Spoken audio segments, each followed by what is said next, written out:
حضرت عمر رضی اللہ تعالیٰ عنہ فرمانے لگے، لوگو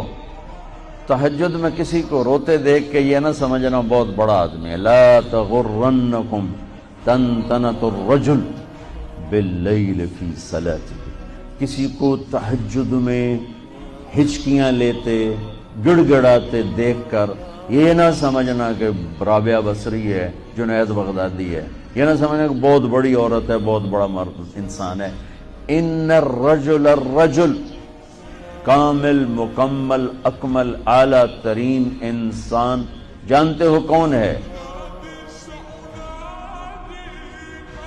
من ادى الامانة الى من ائتمنه ومن سلم المسلمون من لسانه ويده، جو امانت میں خیانت نہ کرے، جو کسی کو دھوکہ نہ دے اور کسی کو تکلیف نہ پہنچائے، وہ سب سے اعلیٰ درجے کا انسان ہے۔